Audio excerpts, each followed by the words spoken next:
Dr. Marcus Thorne wiped sweat from his brow as he hacked through the dense foliage of Novus Prime.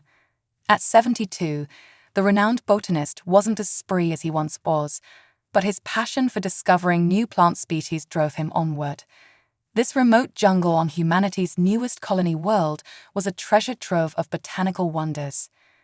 Pushing aside a curtain of iridescent vines, Marcus stumbled into a small clearing. His eyes widened at the sight before him. Nestled among the roots of a massive tree was a creature unlike anything he'd ever seen. It appeared to be a child, no larger than a human 6-year-old, but its skin was a pale blue with swirling bioluminescent patterns. Large, almond-shaped eyes blinked up at him fearfully from a delicate face. The alien child was rail-thin, clearly malnourished. "Well, hello there, little one," Marcus said softly, crouching down. "Where did you come from?" The child shrank back, letting out a series of melodic chirps and whistles. Marcus held up his hands in a placating gesture. "It's all right. I won't hurt you. Are you hungry?" He rummaged in his pack, pulling out a nutrient bar. The alien's eyes locked onto the food, but it made no move to take it. Marcus unwrapped the bar and broke off a small piece, popping it into his own mouth to show it was safe. He then held out the rest. Slowly, cautiously, the child inched forward. It snatched the bar with surprising speed and began to devour it.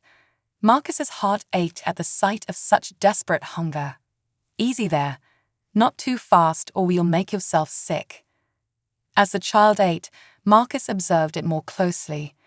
Despite its alien appearance, there was something undeniably sentient in those large eyes. This was no simple animal. How had it come to be alone in this jungle? The colony of New Hope was the only settlement on Novus Prime, and it was over 100 miles from this location. There had been no reports of any native intelligent species. This child must have come from somewhere else entirely. Once the nutrient bar was gone, the alien looked at Marcus expectantly. He chuckled and pulled out another, breaking it into smaller pieces this time. "Well, little one, I can't very well leave you out here alone. What do you say we head back to my research station, get you cleaned up and properly fed?" The child tilted its head, not understanding the words, but seeming to grasp Marcus's gentle tone. As he stood and gestured for it to follow, the alien climbed to its feet on shaky legs. Marcus began to lead the way back, constantly checking to make sure the child was keeping up. Its movements were unsteady at first, but grew stronger as they walked. The bioluminescent patterns on its skin pulsed and shifted, perhaps indicating its changing emotional state. As they hiked, Marcus's mind raced with questions. Where had this child come from? Were there others of its kind nearby? How long had it been alone in the jungle? He knew he should contact the colonial authorities immediately, but something held him back. The child was clearly terrified and malnourished. It needed care and protection, not to be poked and prodded by overeager scientists. No, Marcus decided he would look after the alien himself for now, at least until it was healthy and they could establish some form of communication. Then they could figure out what to do next. After an hour of slow but steady progress, they emerged from the jungle into a small clearing. A prefab structure stood in the center, Marcus's remote research station. Solar panels glinted on the roof, and a small garden of alien plants surrounded the building. The child hesitated at the edge of the clearing, eyes darting around nervously. Marcus knelt down to its level. "It's all right. This is my home. You'll be safe here." He held out his hand. The alien stared at it for a long moment before slowly reaching out its own 3-fingered hand. As they touched, Marcus felt a small jolt, like static electricity. The child chirped in surprise, but didn't pull away. Together, they walked to the station's entrance. As the door slid open, the alien peered inside curiously. Marcus gently ushered it in, his mind already planning out the next steps. Food, water, medical scan, attempt communication. One thing was certain, his quiet life of botanical research had just become far more complicated. But as he watched the wonder in the child's eyes as it took in its new surroundings, Marcus couldn't bring himself to regret his decision. A new adventure was just beginning. Over the next few days, Marcus devoted himself to caring for the alien child. He set up a comfortable sleeping area, provided nourishing meals, and began the slow process of building trust. The child, whom Marcus had started calling Zira, after a character in an old science fiction novel, was initially wary but gradually became more relaxed in his presence. Marcus's first priority was ensuring Zira's health. Using his research station's medical scanner, he confirmed that while malnourished and dehydrated, Zira had no serious injuries or illnesses. The scanner also revealed fascinating details about Zira's physiology: a dual cardiovascular system, enhanced visual receptors, and skin that could photosynthesize light. Communication remained a significant challenge. Marcus began with simple gestures and repetition, pointing to objects and naming them. Zira proved to be incredibly intelligent, quickly grasping the concept and mimicking the sounds Marcus made. "Water," Marcus said, holding up a glass. "Water," Zira repeated, the words sounding musical in the alien's voice. Marcus beamed with pride. "That's right. Water." As the days passed, Zira's vocabulary grew rapidly. Soon, they were able to engage in basic conversations. Marcus learned that Zira's species was called the Lumini, and that they came from a distant world called Astralis. "Zira, how did you end up here on Novus Prime?" Marcus asked one evening as they sat watching the sunset. Zira's bioluminescent patterns dimmed, a sign Marcus had come to associate with sadness. Bad ones came, destroyed home. Parents put Zira in escape pod. Long journey, crash here. Marcus felt a pang in his heart. "I'm so sorry, Zira. That must have been terrifying." Zira nodded sullenly. Zira alone. Scared. Then Marcus found Zira. The old botanist reached out, gently patting Zira's hand. "You're not alone anymore, little one. I'll take care of you." As Zira's language skills improved, Marcus learned more about the Lumini. They were a peaceful, scientifically advanced race with a deep connection to the natural world. Zira's bioluminescent patterns weren't just beautiful, they were a form of communication, capable of conveying complex ideas and emotions. Marcus, in turn, taught Zira about humanity and life on Earth. The alien child was fascinated by stories of Earth's diverse ecosystems and the long history of human exploration and scientific discovery. One day, while Marcus was tending to his garden of alien plants, Zira approached with curiosity. "What Marcus do?" "I'm studying these plants," Marcus explained. "Some of them have amazing healing properties. They could help a lot of people." Zira's patterns glowed with interest. "Lumini use plants for healing too. Zira can help." To Marcus's amazement, Zira began to identify various plants and explain their medicinal uses according to Lumini knowledge. It was a breakthrough moment, blending two worlds of botanical expertise. As weeks turned into months, Marcus knew he couldn't keep Zira a secret forever. The colonial authorities needed to be informed, and Zira's existence would undoubtedly change humanity's understanding of the universe. But he was reluctant to subject the child to the chaos that would surely follow. One evening, as they stargazed together, Zira pointed to a faint star. "Home there, Zira, miss it." Marcus felt a lump in his throat. "I know you do, little one, but you have a home here too, for as long as you want it." Zira's patterns glowed warmly. "Zira, stay with Marcus. Learn together, help people." As Marcus looked at the alien child he had come to care for deeply, he realized that their unlikely friendship represented something profound: the potential for understanding and cooperation between different species. Whatever challenges lay ahead, they would face them together.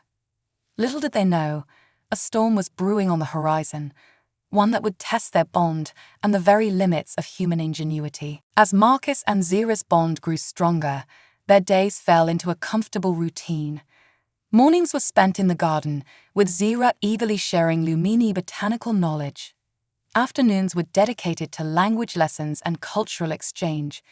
Evenings often found them stargazing, with Zira pointing out constellations from Australis and Marcus sharing Earth's mythologies. However, their peaceful existence was about to be shattered.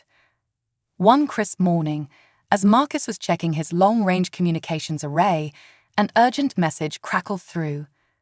Attention all outposts. Unknown vessels have entered the Novus system. Not responding to hails. Exercise extreme caution. This is not a drill. Marcus's blood ran cold. He rushed outside to find Zira, who was tending to a patch of luminescent fungi. Zira, we need to go inside. Now. The alien child looked up, sensing Marcus's distress. What wrong, Marcus? There might be danger coming. We need to be careful. As they hurried inside, Marcus's mind raced. Who were these unknown visitors? Were they friendly or did they pose a threat? And how would he protect Zira if things turned hostile? Over the next few hours, more reports trickled in. The unknown ships had taken up orbit around Novus Prime. There had been no communication, no demands, just an ominous presence looming over the planet. Zira, picking up on Marcus's anxiety, began to glow with a soft, pulsing light, a Lumini gesture of comfort. Marcus scared. The old botanist managed a weak smile. A little yes, but don't worry, I'll keep you safe. As night fell, Marcus decided to risk using his powerful telescope to get a look at the mysterious ships. What he saw chilled him to the bone. The vessels were massive, their hulls a deep, light-absorbing black that seemed to bend the very starlight around them. They were unlike any human or known alien design. Suddenly, Zira let out a frightened chirp. Shadowkin, bad ones who destroyed home. Marcus turned to the alien child in shock. You know them. Zira's bioluminescence flickered erratically, a sign of extreme distress. They come. Take all. Leave nothing. The gravity of the situation hit Marcus like a physical blow. These Shadowkin weren't just a threat to the human colony. They were the very beings responsible for the destruction of Zira's homeworld. Before Marcus could process this revelation, a new message came through the comm system. It was from Dr. Laura Santos, the lead scientist at New Hope Colony. Dr. Thorne, if you're receiving this, we need your help. The alien ships, they're demanding something called the Lumina Essence. They claim it's a powerful energy source hidden on our planet. Do you know anything about this? Marcus looked at Zira, whose patterns had shifted to a deep, sorrowful blue. The alien child nodded slowly. Lumina Essence. Life force of Australis, Shadowkin want it. Destroy everything to get it. Marcus's mind reeled. The healing plants he'd been studying with Zira, could they be connected to this Lumina Essence? Had their botanical research inadvertently put the entire planet in danger? He keyed the comm, his voice steady despite his racing heart. Dr. Santos, I have critical information about the situation, but I can't transmit it over open channels. Prepare for my arrival at the colony, and I won't be coming alone. As Marcus began hastily packing supplies, Zira tugged at his sleeve. Marcus, Zira's scared. What we do? The old botanist knelt down, looking the alien child in the eyes. We're going to help, Zira. Your knowledge, combined with human determination. Together, we might just have a chance to stop these Shadowkin. Zira's patterns shifted to a resolute gold. Zira help. For new home. For Marcus. As they prepared to leave the safety of their jungle sanctuary, Marcus felt a mix of fear and determination. The fate of Novus Prime, perhaps even the entire human race, now rested on the unlikely partnership between an elderly botanist and a refugee alien child. Little did they know, their journey to New Hope Colony would be fraught with dangers, as the Shadowkin had already begun their sinister work on the surface of Novus Prime. The true test of human ingenuity and Lumini wisdom was about to begin. As dawn broke over the jungle of Novus Prime, Marcus and Zira set out on their perilous journey to New Hope Colony. The usually vibrant forest seemed subdued, as if the very plants could sense the looming threat. Marcus had opted to travel on foot rather than use his small transport vehicle. The jungle's dense canopy would provide better cover from any Shadowkin patrols. Plus, Zira's knowledge of the local flora could prove invaluable for navigation and survival. "Stay close, Zira," Marcus whispered as they moved through the underbrush. "We need to be as quiet as possible." Zira nodded, her bioluminescent patterns dimmed to near-invisibility. The alien child moved with a natural grace that put Marcus's clumsy human steps to shame. As they traveled, signs of the Shadowkin's presence became increasingly evident. Strange, oily black residue coated some of the plants. Wherever it touched, the vegetation withered and died. "Shadowkin poison," Zira explained softly. "Seek luminescence. Kill all else." Marcus felt a chill run down his spine. The Shadowkin weren't just conquerors, they were a blight upon life itself. By midday, they had covered significant ground, but the journey was taking its toll on the elderly botanist. As they paused for a brief rest, a distant rumble caught their attention. What was that? Marcus wondered aloud. Zira's patterns flashed in alarm. "Shadowkin harvester. We hide. Quick." They scrambled for cover beneath the sprawling roots of a massive tree. Moments later, a nightmarish machine lumbered into view. It was like a twisted parody of an earth-logging vehicle, its harvesting arms dripping with the same black ooze they'd seen earlier. As they watched in horror, the machine began systematically destroying the forest, reducing lush vegetation to decaying mulch in seconds. Marcus had to stifle a cry of anguish at the sight of such wanton destruction. Zira tugged at his sleeve, her patterns a mix of sorrow and determination. "We stop them, Marcus. Save forest, save all." Marcus nodded grimly. "You're right, Zira. But first, we need to reach the colony." They waited until a harvester had moved on before continuing their journey.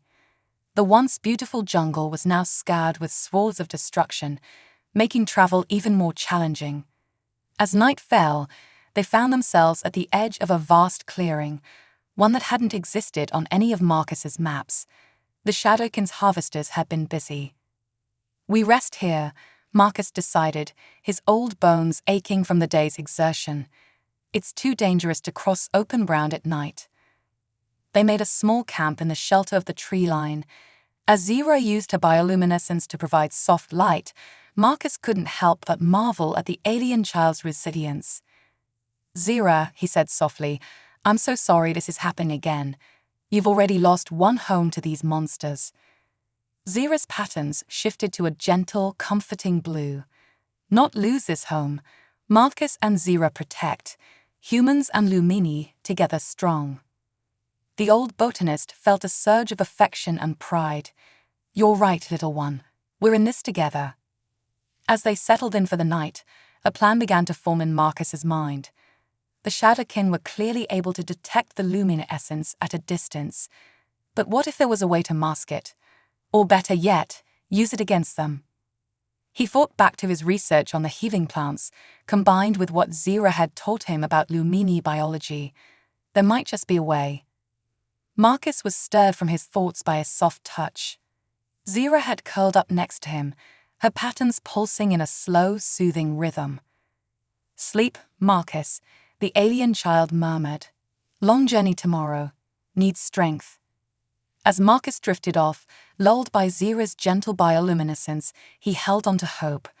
Human ingenuity and Lumini wisdom, it was an untested combination, but it might just be enough to save their world. Little did they know, their arrival at New Hope Colony would spark a series of events that would change the fate of two species forever. The next morning, Marcus and Zira reached the outskirts of New Hope Colony. The once thriving settlement now resembled a fortress under siege. Makeshift barricades surrounded the perimeter, and armed guards patrolled nervously. As they approached, a voice called out, "Halt! Identify yourselves." Marcus raised his hands slowly. "I'm Dr. Marcus Thorne. I was summoned by Dr. Santos. There was a moment of tense silence before the gates creaked open. Dr. Lara Santos herself hurried out to meet them, her eyes widening at the sight of Zira. Dr. Thorne, what in the world? This is Zira, Marcus explained quickly. She's a Lumini, and our best hope against the Shadowkin.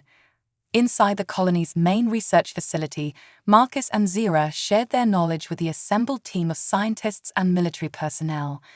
The revelation of Zira's existence caused initial shock, but the gravity of the situation quickly pushed such concerns aside. The Shadowkin are after the Lumina essence, Marcus explained.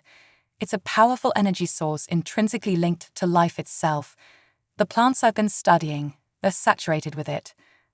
Dr. Santos nodded grimly. That explains why they're systematically destroying the jungle. But how do we stop them? Zira stepped forward, her patterns glowing with determination. Lumina essence give life, but also protect. Marcus and Zira have plan. Over the next few hours, they outlined their idea. By combining Marcus's research on the healing plants with Zira's knowledge of Lumini biology, they believed they could create a sort of essence amplifier. This device could potentially mask the Lumina essence from the Shadowkin's sensors, or even weaponize it against them. Colonel Reza Tabrizi, the head of the colony's defense force, looked skeptical. You're betting the fate of our world on the ideas of an old man and an alien child. Marcus stood tall, his voice firm. Sometimes, Colonel, the most unlikely combinations yield the most extraordinary results. As the team set to work, Marcus couldn't help but feel a surge of pride. Humans and a Lumini, working side by side to save their shared home. It was a powerful testament to the potential of interspecies cooperation. The next few days were a blur of feverish activity. Marcus and Zira worked tirelessly alongside the colony's brightest minds. They faced numerous setbacks and challenges, but each time, the unique blend of human innovation and Lumini insight provided a solution. Finally, after countless sleepless nights and breakthroughs, they had a prototype. The device was a marvel of bioengineering, pulsing with the same bioluminescent energy as Zira's patterns. As they prepared to test it, alarms blared throughout the colony. The Shadowkin were launching a full-scale attack. Colonel Tabrizi's voice crackled over the intercom. They've breached the outer defenses. We need that device now. Marcus looked at Zira, seeing his own mix of fear and determination mirrored in her alien eyes. Are you ready, little one? Zira's patterns glowed a fierce, resolute gold. Ready, Marcus, for new home, for friends, for life. As they rushed to deploy their untested creation, Marcus felt a profound sense of unity. Humans and Lumini, two species from distant stars, now stood as one against the encroaching darkness. The fate of Novus Prime, and perhaps the galaxy itself, hung in the balance. But in that moment, Marcus believed that the combined strength of human determination and Lumini wisdom could overcome any obstacle. The final battle was about to begin, and with it, the true test of their unlikely alliance. The Shadowkin assault on New Hope Colony was relentless. Their twisted machines tore through the outer defenses, leaving swathes of destruction in their wake. The air filled with the acrid smell of their corrosive black ooze and the sounds of battle. In the heart of the chaos, Marcus and Zira raced to deploy their Lumina Essence amplifier. They reached the colony's central plaza, where Colonel Tabrizi and his forces were making their last stand. We're in position, Marcus shouted over the din. Activate the device, Zira. The alien child placed her hands on the amplifier, her bioluminescent patterns pulsing in sync with the machine. For a moment, nothing seemed to happen. Then, a wave of brilliant, multicolored light burst forth, washing over the battlefield. The effect was immediate and stunning. Where the light touched, the Shadowkin's black ooze recoiled and evaporated. Their machines sputtered and stalled, as if the very life was being drained from them. It's working. Dr. Santos cried out in amazement. The Lumina Essence is neutralizing their technology. But the Shadowkin weren't defeated yet. A massive ship descended from the clouds, its hull crackling with dark energy. A voice boomed out, cold and alien. "Cease your resistance. The essence will be ours. Your world will fall, as countless others have before." Marcus felt a chill run down his spine, but Zira stood tall, her patterns blazing defiantly. "No more," the alien child declared, her voice carrying a strength that belied her small size. "Lumina essence for life, not destruction. You know take, you know hurt, no more." With those words, Zira placed both hands on the amplifier and closed her eyes in concentration. The device began to hum, glowing brighter and brighter until it was almost painful to look at. A beam of pure, radiant energy shot upwards, enveloping the Shadowkin ship. For a moment, the massive vessel seemed to absorb the light, growing even darker. But then, cracks appeared in its hull, spilling out streams of multicolored luminescence. The ship shuddered, then began to break apart. As it disintegrated, the remaining Shadowkin forces on the ground seemed to lose cohesion, their forms dissipating like smoke in the wind. In a matter of minutes, it was over. The Shadowkin were gone, leaving behind only rapidly fading remnants of their black ooze. A cheer went up from the human defenders, but Marcus' attention was focused solely on Zira. The alien child swayed on her feet, her bioluminescence dim and flickering. "Zira," Marcus cried, catching her as she collapsed. "What's wrong?" Zira's eyes fluttered open, her patterns pulsing weakly. "Used much essence. Tired, but happy. Saved home. Saved friends." Dr. Santos rushed over with a medical scanner. "Her life signs are stable, but weak." That final burst of energy took a tremendous toll. Over the next few days, as the colony began the process of rebuilding, Zira slowly regained her strength. The bond between the humans and their alien savior grew even stronger. Zira's bravery and sacrifice had not only saved Novus Prime, but had opened up new possibilities for interstellar cooperation. News of the events on Novus Prime spread quickly across human space. The existence of the Lumini and the threat of the Shadowkin sparked a new era of unity and purpose among humanity. Resources poured into research on the Lumina essence, with Marcus and Zira at the forefront of these efforts. Months later, as Marcus and Zira stood watching the construction of a new joint human Lumini research center, the old botanist felt a sense of profound gratitude and hope. "You know, Zira," he said softly, "when I found you in that jungle, I thought I was saving you. But in truth, you saved all of us. You've given humanity a new purpose, a new understanding of our place in the universe." Zira's patterns glowed warmly. "Marcus saves Zira. Humans and Lumini save each other. Better together. Family." Marcus smiled, tears in his eyes as he placed a gentle hand on Zira's shoulder. "Yes, little one. Family." As they looked to the stars, now filled with promise rather than threat, both the elderly human and the young Lumini felt a sense of boundless possibility. The union of human ingenuity and Lumini wisdom had overcome impossible odds. Whatever challenges the vast universe might hold, they would face them together, bound by understanding, compassion, and the unbreakable bonds of their unlikely family. The story of the starving alien girl who found a home with a kind old man had blossomed into something far greater, a testament to the power of connection across the stars and a beacon of hope for all species who looked to the heavens and dreamed of a brighter future.